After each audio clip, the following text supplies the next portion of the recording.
ಕುಂಭಮೇಳದಲ್ಲಿ ಕಾಲ್ತುಳಿತಾ ಇತ್ತಲ್ಲ, ಅಲ್ಲಿ ಮೃತಪಟ್ಟವರು ಗಂಗಾ ತಟದಲ್ಲಿ ಸತ್ತವರು ಸತ್ತಂತೆ ಅಲ್ಲವಂತೆ, ಅವರಿಗೆ ಮೋಕ್ಷ ಪ್ರಾಪ್ತಿಯಾಗಿದೆ ಅನ್ನೋ ಅರ್ಥದಲ್ಲಿ ಧೀರೇಂದ್ರ ಶಾಸ್ತ್ರಿ ಅವರು, ಬಾಗೇಶ್ವರ ಧಾಮದ ಬಾಬಾ ಇವರು ಹೇಳಿಕೆ ಕೊಟ್ಟಿದ್ದಾರೆ. ಅದಕ್ಕೆ ಅವರು ಇನ್ನೊಬ್ರು ಹೇಳಿದ್ದಾರೆ, ಪಪ್ಪು ಯಾದವ್, ನೀನು ಹೋಗಿ ಸಾಯಿ, ಹಾಗಿದ್ರೆ ನಿನಗೂ ಮೋಕ್ಷ ಸಿಗುತ್ತೆ ಅಂತ ಅವ್ರದ್ದು ಬೇರೆ ಸಂಸದ.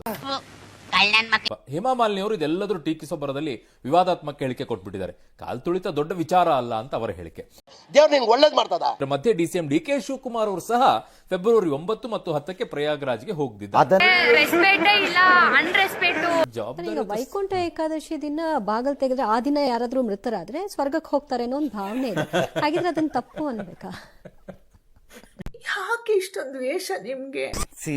ಕುಂಭಮೇಳದಲ್ಲಿ ಕಾಲ್ತುಳಿತ ಆಗಿದ್ದು, ಅದರಿಂದ ಜನ ಸತ್ತಿದ್ದಕ್ಕೆ ಯಾರು ಅದನ್ನ ಸರಿ ಅಂತ ಡಿಫೆಂಡ್ ಮಾಡ್ಲಿಕ್ಕಾಗಲ್ಲ. ಸಾವುಗಳು ಸಾವೇ. ನಮ್ಮಣ್ಣ ಹೇಳಿದ್ ಕರೆಕ್ಟು. ಆದರೆ ಈ ಸಾವುಗಳನ್ನ ಯಾರ್ಯಾರು ಯಾವ್ಯಾವ ರೀತಿ ಬಳಸ್ಕೋತಾರೆ ಅನ್ನೋದನ್ನ ನೋಡಬೇಕು.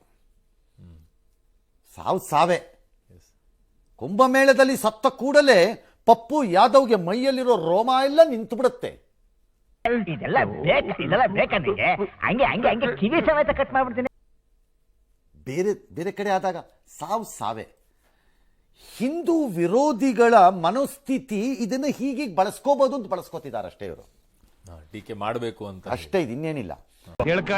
ಒಂದು ಕಾಲ್ತುಳಿತ ಆಗದೆ ನಡೆಯಬೇಕು, ನಡೆಸ್ತೀವಿ ಅನ್ನೋದನ್ನ ಪಪ್ಪು ಯಾದವ್ ಮತ್ತು ಅವ್ರ ಅಪ್ಪ ಇಬ್ರು ಬರ್ಕೊಡ್ಲಿ, ನೋಡ್ತೀನಿ. ನೋಡೋಣ, ಬರ್ಕೊಡಿ. ಅಲ್ಲಕ್ಕನೋ ನಿಮ್ಮ ಅಪ್ಪನ ಕೊಟ್ಟಿದ್ದೇನೋ ನೀನು. ಈಗ ಇವ್ರು ಹೇಳ್ತಾರಲ್ಲ, ನೀವು ಹೋಗಿ ಸಾಯಿ. ಏಯ್, ನೀನ್ ಹೇಳ್ಬಿಟ್ರೆ ಹೋಗಿ ಸಾಯಕ್ಕಾಗಲ್ಲ. ಓಕೆನಾ? ಗಂಗೆ ಮತ್ತು ಕಾಶಿಯಲ್ಲಿ ನಿಧನವಾದರೆ, ಅಂದರೆ ನಾನು ಬಯಸದೇ ಬಂದ ನಿಧನವಾದರೆ, ನ್ಯಾಚುರಲಿ ಆಗ್ಲಿ ಅಥವಾ ಆಕ್ಸಿಡೆಂಟಲಿ ಆಗ್ಲಿ, ಅದು ಮೋಕ್ಷ. ಹೋಗಿ ಹೋಗಿ ನಿಮಗ್ ಬುದ್ಧಿ ಹೇಳ್ತೀವಲ್ಲ, ನಮ್ಮ ಮಳೆ ಎಕಡೆ ತಗೊಂಡು ನಾವು ಹೊಡ್ಕೋಬೇಕು. ಹೋಗ ಮೆಕ್ಕಾಗ ಹೋಗಿ ಬಂದ್ರೆ ನನಗೆ ಮೋಕ್ಷ.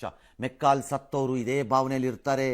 ಮಿಸ್ಟರ್ ಪಪ್ಪು ಯಾದವ್, ಮೋಕ್ಷ ಅನ್ನೋದು. ಪಪ್ಪು ಯಾದವ್, ಪಪ್ಪು ಕೇಳಿಸ್ಕೋಬೇಕು, ಇದೇ ಭಾವನೆಯಲ್ಲಿ ಇರ್ತಾರೆ. ನೋಡಿದ್ರೆ ಅಯ್ಯೋ ಪಾಪ ಅನ್ಸುತ್ತೆ. ಬುರುಡ ಗಿರಾಕಿ ಬಿಡ್ತಾ ಇದ್ದಾನಲ್ಲ ಅಲ್ಲಿ ನಿಂತ್ಕೊಂಡು. ಹೋಗಿ ಸಾಯಿ. ಈ ಮನಸ್ಸು ಹೋಗಿ ಸತ್ತರೆ ಅದು ಆತ್ಮಹತ್ಯೆ. ಆತ್ಮಹತ್ಯೆ ಪಾಪ, ಅದು ಮೋಕ್ಷ ಅಲ್ಲ. ಅದು ಮೋಕ್ಷ ಅಲ್ಲ. ಅದು ಅರ್ಥ ಆಗಿದ್ರಿಲ್ಲ. ಪಪ್ಪು, ಆತ್ಮಹತ್ಯೆ ಪಾಪ. ಅದು ಅಲ್ಲಿ ಯಾರು ಹೇಳಬೇಕಿತ್ತು, ಯಾರು ಹೇಳಿಲ್ಲ.